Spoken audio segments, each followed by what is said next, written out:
दोस्तों कहानी शुरू होती है और हम एक लड़की उर्मिला उंगलीबाज को देखते हैं जो कि एक बहुत ही स्ट्रिक्ट कैथोलिक स्कूल में पढ़ती है। ये स्कूल इतना ज्यादा स्ट्रिक्ट था कि यहाँ पर लड़कियों की स्कर्ट को स्केल से नापा जाता था। उर्मिला एक बहुत ही सीधी सादी लड़की थी जिसे नई नई चीजों को एक्सप्लोर करना बहुत पसंद था। फिर स्कूल में सेक्स एजुकेशन की क्लास होती है जहाँ हम विनोद भकलंडी नाम के एक टीचर को देखते हैं जो अपने स्टूडेंट्स को बता रहा होता है कि शादी से पहले मजदूरी करना पाप है। मजदूरी सिर्फ बच्चा पैदा करने के लिए की जाती है, इसलिए इसे शादी के बाद ही करना चाहिए। तभी एक हरामी लड़का पूछता है तो सर हाथ गाड़ी का क्या? विनोद भकलंडी कहता है कि क्या तुम हाथ गाड़ी से बच्चा पैदा कर सकते हो? तभी वहां बैठी एक लड़की कहती है कि नहीं सर, उसके लिए तो इसे मेरी गुफा में एंट्री लेनी होगी। विनोद कहता है एग्जैक्टली, इसलिए एक से ज्यादा शादी करना या शादी से पहले मजदूरी या हाथ गाड़ी चलाना गॉड के प्लान के खिलाफ है और ये याद रखना कि गॉड हमेशा तुम्हें देख रहा है। फिर क्लास के बाद उर्मिला की बेस्ट फ्रेंड लौरा उसके पास आती है और कहती है कि मैं स्कूल के ये नियम मानकर परेशान हो चुकी हूँ। उर्मिला पूछती है कि क्या तुम्हें पता है कि शादी से पहले उंगली करना पाप है? लौरा कहती है अच्छा, फिर जो तुम चाची की चोली में आतंक वाली मूवी देखकर उंगली करती हो वो भी करना एक पाप है। इस पर उर्मिला उंगलीबाज कहती है कि ये तो बस मेरी ठरक है, कोई पाप नहीं। फिर स्कूल के बाद उर्मिला घर आती है और अपने कंप्यूटर में मजदूरी हब वाली वेबसाइट खोलकर लोगों से चैट करने लगती है। इसी दौरान उसके पास धूमचुत्तड़ 1956 नाम का एक डीएम आता है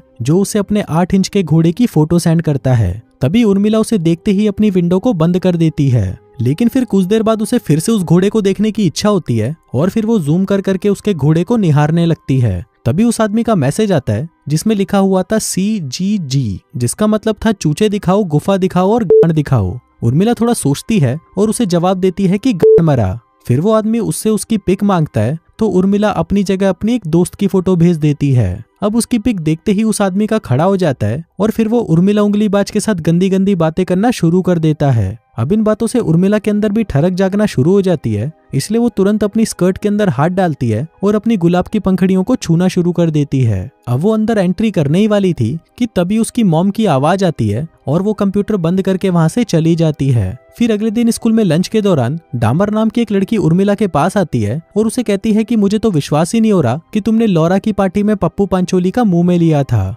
अब ये सुनकर लौरा शॉक्ड हो जाती है और उससे पूछती है कि क्या तुमने सच में उस रात पप्पू पंचोली का मुंह में लिया था? उर्मिला उसे कहती है कि काली हूत पागल हो गई है क्या, मैंने ऐसा कुछ भी नहीं किया। डामर कहती है कि अब तो ये बात पूरे स्कूल में फैल चुकी है, जिसके बाद वो वहां से चली जाती है। इसके बाद उर्मिला एक चॉकलेट रैपर निकालकर उसे चाटने लगती है, जिसे देखकर कुछ लड़के हंसने लगते हैं और उसे कहते हैं कि थोड़ा हमारा भी तो चाट लो। अब वो मजदूरी वाली चैट करने से उर्मिला अपने आप में गिल्टी फील करने लगी थी, इसलिए वो गॉड के पास जाकर उनसे माफी मांगती है। इसके बाद हम देखते हैं कि स्कूल के सभी स्टूडेंट्स को एक रिट्रीट पर ले जाया जाता है जहाँ पर जाने से उनके सारे पाप धुल जाएंगे और वो सभी गॉड के और भी पास पहुंच जाएंगे। तभी वहां पहुंचते ही उर्मिला उंगलीबाज की नजर एक लड़के पर पड़ती है और वो लौरा से पूछती है कि ये कौन है। लौरा कहती है कि बोली कि तू इसे नहीं जानती, ये स्कूल का फुटबॉल टीम का कैप्टन है बुल्ला, जिसका बड़ा है लुल्ला। अब बुल्ला इतना ज्यादा हैंडसम था कि उसे देखते ही उर्मिला उस पर फिदा हो जाती है। तभी चुसेड़ी चमेली नाम की एक लड़की उसके पास आती है और उन्हें उनका रूम दिखाती है। वो कहती है कि यहाँ पर फोन और घड़ी अलाउड नहीं है, इसलिए वो तुम मेरे पास जमा करा दो।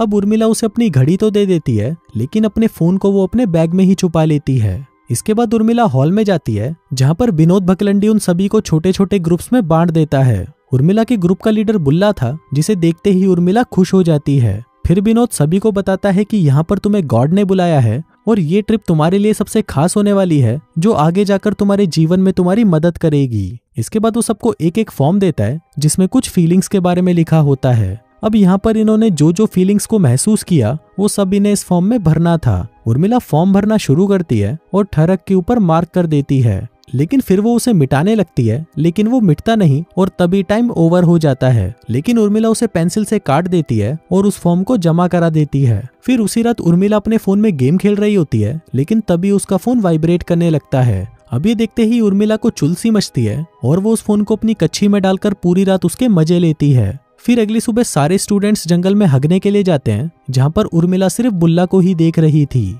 इसी दौरान एक लड़की गिरने लगती है, लेकिन बुल्ला उसे पकड़ लेता है। अब ये देखकर उर्मिला को भी एक आइडिया आता है और वो भी गिरने का नाटक करती है। तभी ये देखकर बुल्ला उसके पास आता है और उसे उठाकर नर्स के पास ले जाता है। फिर अगले सीन में हम देखते हैं कि उर्मिला अपने कमरे में होती है और वहां पर चुसेड़ी चमेली उससे कुछ बात करने आती है, लेकिन तभी उर्मिला का फोन वाइब्रेट होता है और चुसेड़ी चमेली उसे देख लेती है। वो उसे कहती है कि तुमने मुझसे झूठ बोला और वो ये बात जाकर सीधा विनोद भकलंडी को बता देती है। फिर विनोद उर्मिला को अपने पास बुलाता है और उसे कहता है कि तुम्हें इस रूल को तोड़ने के लिए सजा मिलेगी और सजा के तौर पर तुम्हें पूरे कैंप की सफाई करनी होगी।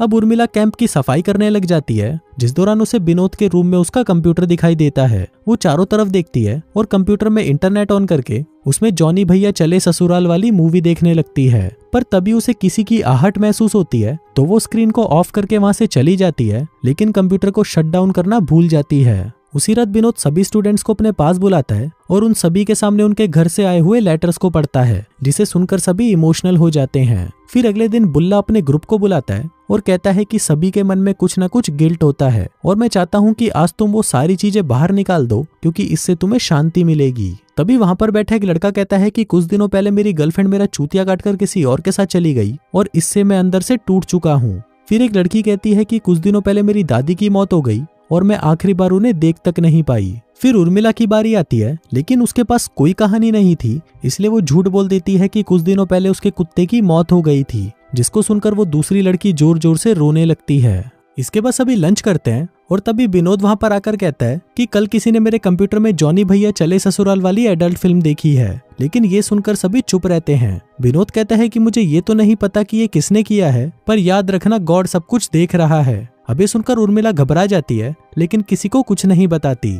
इसके बाद विनोद उर्मिला को अकेले में बुलाता है और कहता है कि गॉड के साथ तुम्हारा रिलेशन कैसा है। उर्मिला कहती है कि फर्स्ट क्लास। विनोद कहता है तो फिर तुमने फॉर्म में ठरक क्यों भरा था। उर्मिला कहती है कि मैं कुछ महीनों पहले ये फील कर रही थी। विनोद पूछता है कि क्या तुम अभी भी ऐसा फील कर रही हो, जिस पर वो कहती है कि नहीं। इसके बाद जब उर्मिला सफाई कर रही होती है, तभी पप्पू पांचोली वहां पर आता है और कचरा नीचे फेंक देता है। उर्मिला कहती है कि छड़ी के तेरी प्रॉब्लम क्या है। पप्पू पांचोली कहता है कि तेरी वजह से मेरा ब्रेकअप होते होते बचा। उर्मिला पूछती है क्यों, मैंने क्या किया, बल्कि नाम तो मेरा खराब हुआ है, जबकि मैंने ऐसा कुछ किया भी नहीं। लेकिन तभी विनोद वहां पर आता है और पप्पू पांचोली को अपने साथ ले जाता है। फिर सफाई करते वक्त उर्मिला को वहां पर एक बैंड मिलता है जिसमें पप्पू पांचोली का नाम लिखा था और वो उसे अपने पास रख लेती है। इसके बाद जब वो किचन में सफाई करने जाती है, तभी उसकी नजर खिड़की से बाहर पड़ती है और जो वो देखती है वो देखकर उसकी फटकर 464 हो जाती है। वो देखती है कि चूसेड़ी एक लड़के को किस कर रही है, जिसके बाद वो नीचे जाकर उसका गन्ना भी चूसती है। अब ये देखकर उर्मिला ये बात जाकर लौरा को बताती है, लेकिन लौरा उसकी बातों पर बिलीव नहीं करती और उसे कहती है कि तुम्हें शर्म आनी चाहिए चुसेड़ी जैसी पवित्र लड़की के बारे में ऐसी अफवाहें फैलाकर। उर्मिला उसे कहती है कि नहीं, वो सच में कर रही थी। लौरा कहती है कि तुम झूठी हो और मुझे लगता है कि तुमने ही टीचर के कंप्यूटर में वो फिल्म भी देखी थी और शायद तुमने ही पार्टी में पप्पू पांचोली का गन्ना भी चूसा होगा। जिसके बाद वो वहां से चली जाती है। इसके बाद जब उर्मिला किचन साफ कर रही होती है, तभी उसे एक आइडिया आता है। वो पप्पू पांचोली का वो बैंड लेकर उसे विनोद के कंप्यूटर के पास रख देती है। तभी विनोद वहां पर आता है और उर्मिला पीछे छुप जाती है। फिर विनोद अपना कंप्यूटर ऑन करता है और उसमें एक मूवी मिया का फेवरेट काला खट्टा देखने लगता है और साथ ही अपनी हाथ गाड़ी भी चलाता है। अब ये देखकर उर्मिला को बिलीव ही नहीं होता, इसलिए वो अपनी आंखें बंद कर लेती है। इसके बाद जब वो बाहर आती है तो उसे बुल्ला मिलता है और उसे पूछता है कि क्या हुआ, तुम उदास क्यों हो। फिर वो दोनों एक टेबल पर बैठते हैं और बातें करने लगते हैं, लेकिन तभी ठरक से भरी उर्मिला उठती है और उसे चूसने लगती है। लेकिन इससे बुल्ला का घोड़ा खुला होने लगता है, इसलिए वो उर्मिला को खुद से दूर कर देता है। वो उसे कहता है कि ये गॉड के प्लान के खिलाफ है और वहां से भाग जाता है। फिर रात को जब सभी प्रे कर रहे होते हैं तो उर्मिला चुपके से वहां से निकल जाती है और पास के एक बार में चली जाती है। वहीं पर उस बार की ओनर नशीली पदार्थ बैठी थी, जो उससे पूछती है कि क्या हुआ। उर्मिला कहती है कि आखिर ऐसा ही क्यों होता है कि मैं किसी का लेना चाहती हूँ तो वो मुझे देता नहीं। नशीली पदार्थ कहती है कि ये तो सबके साथ होता है। बचपन में मैं भी किसी का अपने अंदर लेना चाहती थी, लेकिन वो साला छक्का निकला और उसे तो डंडे से डंडा लड़ाने में ज्यादा मजा आता था। अब ये सुनकर उर्मिला को थोड़ा अच्छा महसूस होता है, जिसके बाद वो उसे वापस उसके कैंप पर ड्रॉप कर देती है। फिर अगली सुबह जब सभी ब्रेकफास्ट कर रहे होते हैं, तभी वहां पर विनोद आकर पप्पू पांचोली को अपने साथ ले जाता है। इसी दौरान लौरा उर्मिला के पास आती है और उससे माफी मांगती है कि उसने इतना बुरा भला बोला। उर्मिला कहती है कि कोई बात नहीं। तभी लौरा उसे कहती है कि तुम्हें पता है पप्पू पांचोली एक छक्का है। अभी सुनकर उर्मिला शॉक्ड हो जाती है और कहती है कि ये कैसे हो सकता है, उसकी तो गर्लफ्रेंड थी ना। लौरा कहती है कि उस भोड़ी वाले का तो खड़ा ही नहीं होता था, इसलिए तो उसने ये अफवाह फैलाई कि तुमने उसका चूसा है। इसके बाद हम देखते हैं कि वो रिट्रीट खत्म हो जाता है और सभी अपने अपने घर चले जाते हैं। फिर अगले दिन उर्मिला स्कूल जाती है, जहाँ पर बुल्ला उसे देखकर छुपने लगता है। तभी उर्मिला उसके पास जाकर कहती है कि तुम्हें मुझसे छुपने की जरूरत नहीं है, क्योंकि जो लास्ट टाइम हुआ वो आगे नहीं होगा, जिस पर बुल्ला मान जाता है। इसके बाद वो विनोद के पास जाती है और उसे फालतू की बातें करने लगती है। विनोद पूछता है कि क्या तुम्हें कुछ और कहना है, जिस पर उर्मिला कहती है कि हाँ, मुझे आपको कुछ बताना है जो मैंने रीट्रीट पर देखा था। मैंने एक वीडियो देखा था जिसमें कुछ काले लोग एक चश्मे वाली लड़की के साथ मजदूरी कर रहे थे। अब ये सुनकर विनोद समझ जाता है कि वो कौन से वीडियो की बात कर रही है। उर्मिला कहती है कि मुझे पता था कि ये देखना पाप है, लेकिन फिर भी मैंने देखा, तो क्या गॉड मुझे इसके लिए माफ करेंगे। अब विनोद की फटी पड़ी थी तो वो कहता है कि मुझे नहीं पता, ये तो गॉड और तुम्हारे बीच की बात है। जिसके बाद वो उसे ब्लेस करता है। इसके बाद उर्मिला घर आती है और फिर से जॉनी भैया चले ससुराल वाली मूवी लगाकर अपने गुलाब की पंखुड़ियों को छूने लगती है। लेकिन अब ऐसा करने पर उसके मन में कोई भी गिल्ट नहीं था। और इसी के साथ ही ये कहानी यहीं खत्म हो जाती है।